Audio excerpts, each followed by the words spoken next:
교재 80쪽입니다. 미가서의 마지막 부분에는 범죄한 이스라엘을 궁극적으로 용서하시고 축복하시기 위해 심판과 징벌을 예고하시는 하나님의 진지한 변론이 나옵니다. 이 변론에서는 과거 하나님이 이스라엘을 위해 행하셨던 일과 하나님이 진정으로 원하시는 삶이 어떤 것인지를 강조합니다. 이스라엘은 하나님을 배반하여 부패한 길로 갔습니다. 이 사실들을 증거로 제시하며 이스라엘에 대한 하나님의 심판이 정당함을 강조합니다. 미가 선지자는 이런 하나님의 마음을 헤아리면서 당신의 양떼를 긍휼로 돌보아 달라며 기도와 찬양을 드립니다.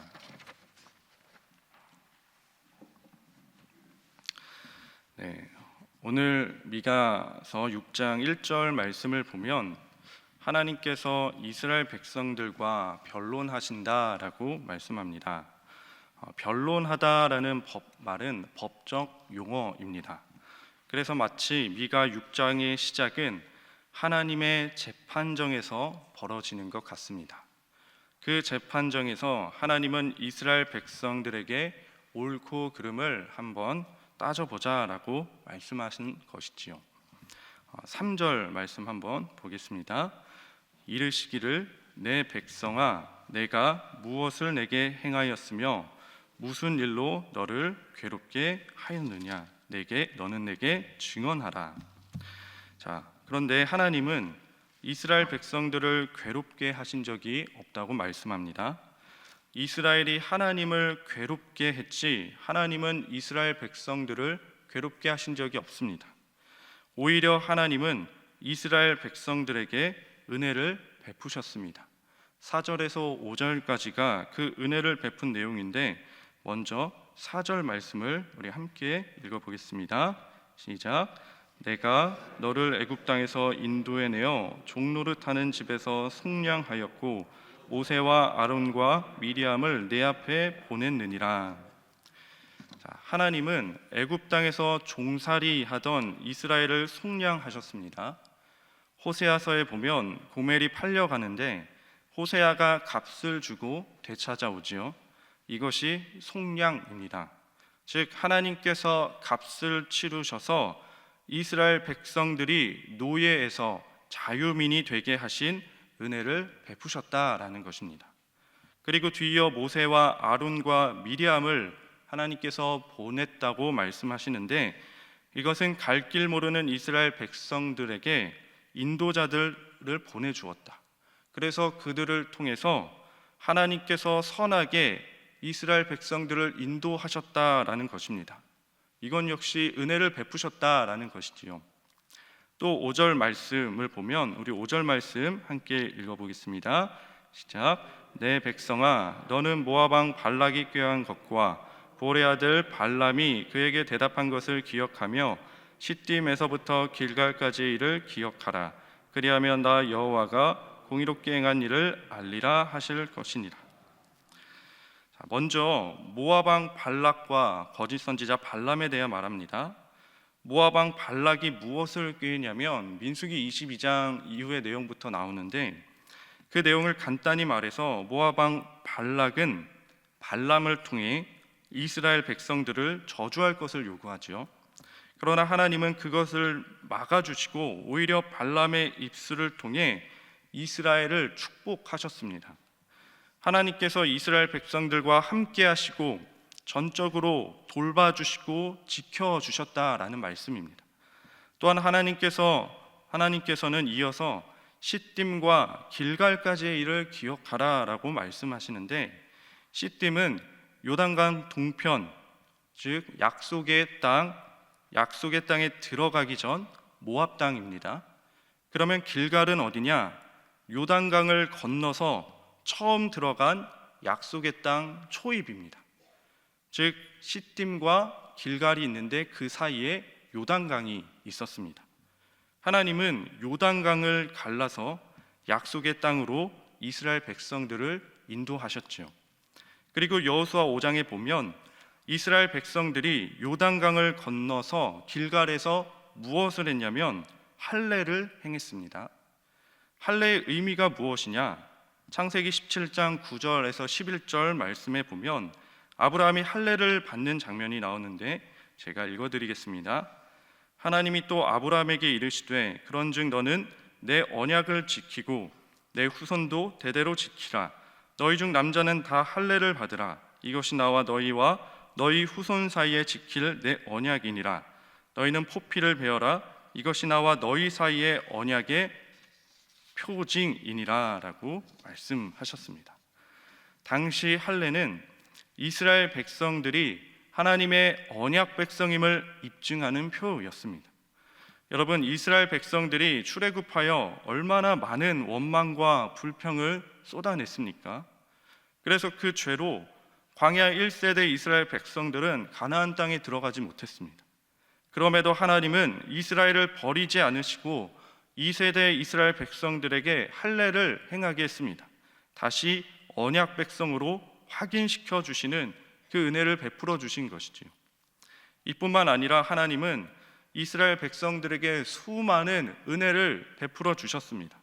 그들이 자격이 있어서 은혜를 받을 만하기 때문에 은혜를 베풀어 주신 것이 아니라 그저 하나님께서 그들을 긍휼히 여겨 주셨기 때문에 은혜를 베풀어 주셨다는 것이죠. 그러나 이스라엘 백성들은 그 하나님의 은혜를 잊어버렸습니다. 이스라엘이 심판을 받는 이유, 그 이유가 무엇이냐? 은혜를 잊었기 때문입니다. 은혜를 잊어버리면 메말라 갑니다. 그리고 죽게 됩니다. 물고기가 물을 떠나면 점차 죽어가는 것처럼 하나님의 백성들은 하나님의 은혜를 잊어버리면 동일한 운명을 맞이하게 됩니다. 메마르고 영적으로 죽어가게 됩니다. 그리고 무엇보다 은혜를 잊어버리면 무엇이 가장 망가지고 변질되느냐? 예배입니다. 여기서 첫 번째 기도 제목입니다. 하나님이 기뻐하시는 예배자가 되게 하옵소서. 하나님이 기뻐하시는 예배자가 되게 하옵소서. 6절 말씀 초반을 보면 내가 무엇을 가지고 여호와 앞에 나아가며 높으신 하나님께 경배할까? 라고 말씀합니다. 여기서 경배는 구약시대 때는 제사를 의미하겠고 지금으로 치면 예배를 말하지요. 하나님의 은혜를 경험하고 그 은혜를 바르게 알고 또 그 은혜를 회복하면 우리의 예배도 온전해집니다. 그러나 은혜를 잊고 은혜가 사라지면 예배가 변질됩니다. 이스라엘 백성들은 은혜를 잊었습니다. 그럼에도 예배는 계속 드렸지요.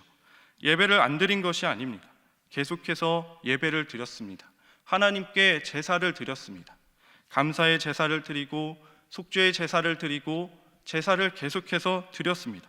그런데 그 예배, 그 제사는 처음 하나님께서 제정하신 그 뜻과 다르게 변질되었다라는 말씀입니다.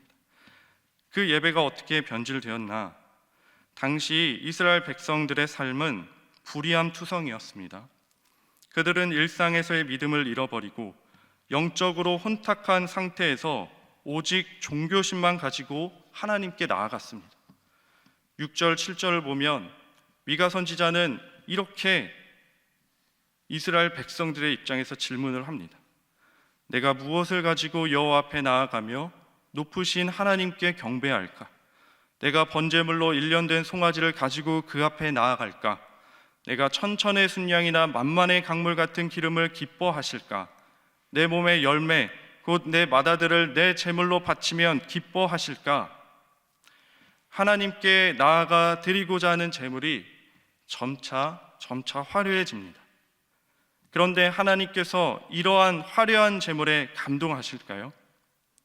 만약 하나님께서 제사를 드리는 그 사람의 마음의 중심과 삶을 보는 것이 아니라 제물의 형식과 화려함만을 보시고 감동받으신다면, 또한 제사를 드리는 사람의 삶이 분리된 상태에서 드리는 그 제사를 만약 하나님께서 감동받으신다면 하나님은 제사가 아니라 뇌물을 받는 분이 되는 것입니다.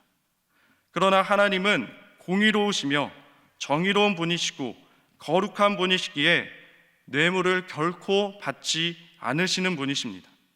이사야 1장 11절 말씀에 여호와께서 말씀하시되 너희의 무수한 재물이 내게 무엇이 유익하뇨? 나는 순양의 번제와 살진 짐승의 기름에 배불렀고 나는 숫송아지나 어린 양이나 수렴소의 피를 기뻐하지 아니하노라. 또 이어서 1장 13절 말씀을 보면 헛된 재물을 다시 가져오지 말라. 분향은 내가 가증히 여기는 바요 월삭과 안식일과 대회로 모이는 것도 그러하니 성회와 아울러 악을 행하는 것을 내가 견디지 못하겠노라. 화려한 제사를 드리면 나의 불법적이고 악한 행실도 다 하나님께서 용서하시겠지. 혹은 내가 화려하고 아주 질 좋은 제물을 드리면 나의 불법적인 일을 다 눈감아 주시겠지라는 마음을 갖고, 이런 마음을 갖고 드리는 제사는 하나님께서 기뻐하지 않을 뿐더러 견딜 수 없어 하시고 가증히 여긴다 말씀하십니다. 그럼 하나님이 기뻐하시는 제사는 무엇일까요? 8절에 미가 선지자는 이렇게 말씀합니다. 사람아, 주께서 선한 것이 무엇임을 내게 보이셨나니 여호와께서 내게 구하시는 것은 오직 정의를 행하며 인자를 사랑하며 겸손하게 내 하나님과 함께 행하는 것이 아니냐. 하나님이 기뻐하시는 제사는 제물의 형식과 화려함에 있지 않다는 것입니다. 오히려 죄악이 가득하고 불의가 난무하는 시대에 하나님의 성품인 공의와 사랑 그리고 겸손함으로 하나님과 동행하고자 애쓰는 그 한 사람의 마음과 삶을 하나님께서 최고의 제사로, 최고의 예배로 받으신다는 말씀입니다. 간단히 말해 우리가 예배 드리기 전에 우리의 삶이 주님과 동행하며 살아가는 거룩한 산 제물이 되어야 한다라는 말씀이죠. 로마서 12장 1절 말씀에도 이런 말씀이 나오죠. 그러므로 형제들아, 내가 하나님의 모든 자비하심으로 너희를 권하노니 너희 몸을 하나님이 기뻐하시는 거룩한 산 제물로 드리라. 이는 너희가 드릴 영적 예배니라. 예배 따로 삶 따로가 아니라는 말씀이죠. 예배와 삶은 하나입니다. 이것이 하나님이 기뻐하시는 예배입니다. 그렇기에 먼저 저와 여러분들이 예배당에서 마음을 다하여 예배드리는 예배자 되기를 소망합니다. 뿐만 아니라 동시에 우리의 삶의 자리에서도 하나님이 기뻐하시는 삶의 예배자 되기를 주님의 이름으로 축복합니다. 두 번째 기도 제목입니다. 은혜를 기억하게 하옵소서. 은혜를 기억하게 하옵소서.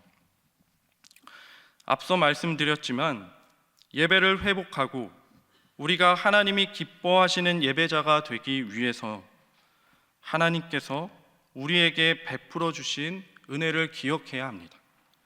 그 은혜를 회복하는 일을 우선으로 해야 합니다. 여러분, 우리가 왜 예배를 드립니까? 예배를 드리면 하나님께서 나의 불법적인 일, 위선적인 일들을 무마시켜 주시겠지, 그런 일들을 다 없던 일로 해주시겠지라는 그런 이유로 예배를 드리는 것이 아닙니다. 또한 단순히 복을 받고 큰 축복을 받기 위해서 예배를 드리는 것도 아닙니다. 우리가 예배를 드리는 중요한 이유는 이미 우리가 예수님으로부터 구원의 은혜를 값없이 받았기 때문에 예배를 드리는 것이죠. 우리는 이미 예수 그리스도를 믿는 믿음으로 이미 영생의 선물을 받은 존재입니다. 우리가 자격이 있어서 구원의 은혜를 받은 것이 아닙니다. 우리는 구원을 받기 위해서 우리의 공로는 단 1%도 없습니다. 오직 예수 그리스도의 십자가의 그 대속의 은혜로 우리가 값없이 구원을 받게 되었습니다. 그래서 성도는 그 무엇보다 예수님께서 우리에게 베푸신 은혜에 감격하고 감사하여 예배를 드립니다. 그 구원의 은혜에 감격하여 주님을 높이고 주님을 찬양하고 주님을 자랑하게 되는 것이죠. 우리가 하나님이 기뻐하시는 예배자로 살아가기 위한 원리가 여기에 있습니다. 예수님의 우리에게 베풀어 주신 은혜, 바로 십자가의 은혜와 사랑을 경험하고 회복하는 것입니다. 우리는 십자가의 은혜와 사랑을 경험하면 경험할수록 감사하게 됩니다. 십자가의 은혜와 사랑을 경험할수록 우리의 마음과 삶은 변화가 이루어집니다.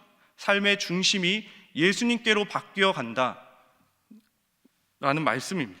예수님과 교제하며 예수님과 동행하는 것이 내 삶의 목적이 되기 시작합니다. 그래서 예배당에서 드리는 예배뿐만 아니라 나의 삶이 주님이 기뻐하시는 삶이 되기를 간절히 원하게 된다라는 말씀입니다. 자연스레 코람데오의 삶을 살아가게 되는 것이지요. 그렇게 되기를 간절히 바라며 매일같이 십자가의 은혜를 묵상하십시오. 나의 소원과 필요에 대하여 응답을 구하는 기도를 하기 전에 먼저 우리에게 베풀어 주신 그 완전한 십자가의 은혜를 묵상하며 기도를 하십시오. 십자가의 사랑의 깊이와 넓이를 깨닫는 은혜가 날마다 커져서 저와 여기 계신 성도 여러분이 주님을 진정으로 사랑하게 되는 사람, 그리고 주님이 참으로 기뻐하시는 예배자 되기를 주님의 이름으로 축복합니다. 세 번째 기도 제목입니다. 하나님을 바라보게 하옵소서. 하나님을 바라보게 하옵소서. 7장 7절 말씀 우리 함께 읽겠습니다.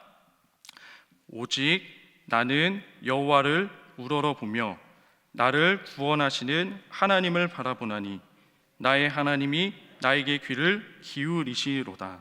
아멘. 자, 이 말씀을 이해하려면 전반부의 내용을 생각해 봐야 합니다. 미가는 깊은 절망을 합니다. 왜 미가가 절망을 하냐면 불의가 난무하는 이스라엘의 참담한 현실 때문이었습니다. 그 참담한 현실 앞에서 미가는 낭망하고 절망합니다. 그런데 이런 절망 속에 놓여진 미가에게 반전이 일어납니다. 그리고 갑자기 희망을 노래합니다. 그 희망의 근거가 무엇이냐?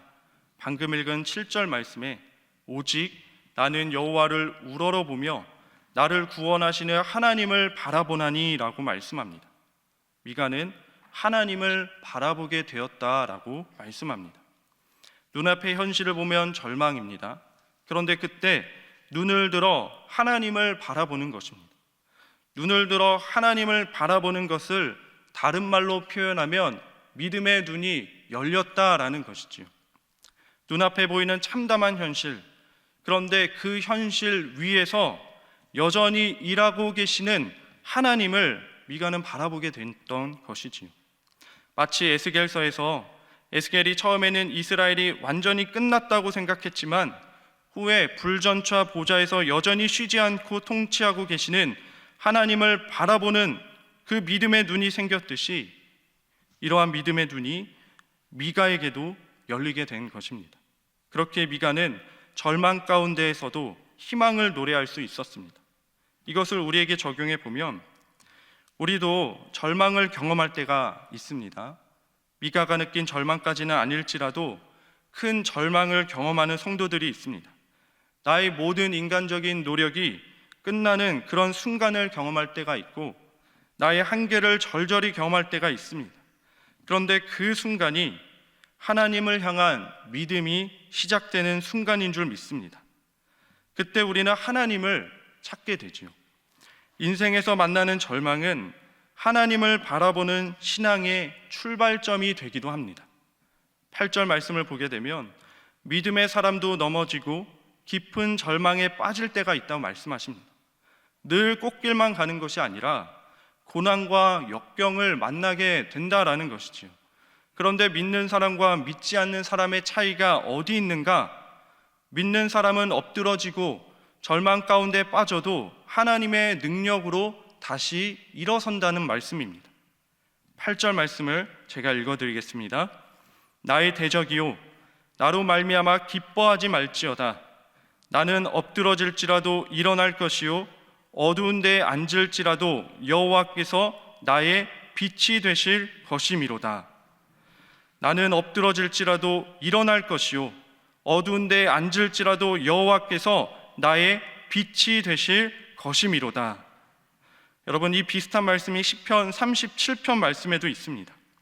시편 37편 23절에 여호와께서 사람의 걸음을 정하시고 그의 길을 기뻐하시나니 24절 말씀에 그는 넘어지나 아주 엎드러지지 아니함은 여호와께서 그의 손으로 붙드심이로다. 그는 넘어지나 아주 엎드러지지 아니함은 여호와께서 그의 손으로 붙드시기 때문이라 말씀하십니다. 사랑하는 성도 여러분, 이 하나님의 말씀을 믿으시길 바랍니다. 이 말씀을 믿으면 우리도 절망 속에서 소망이 생겨납니다. 그리고 하나님의 말씀대로 우리를 일으켜 세워 주실 줄 믿습니다. 이 시간 함께 기도하겠습니다. 하나님이 기뻐하시는 참된 예배자 되게 하옵소서. 또한 십자가의 은혜를 다시 회복하고 경험하게 하옵소서. 하나님을 바라보아 절망 속에서도 하나님이 주시는 말씀의 힘으로 다시 일어서는 우리 신일의 모든 성도 되게 하옵소서. 그리고 우리 신일교회와 배우와 위임 목사님을 위해서 이 시간 함께 기도하도록 하겠습니다. 주여 믿습니다. 주여 믿습니다. 주여 믿습니다.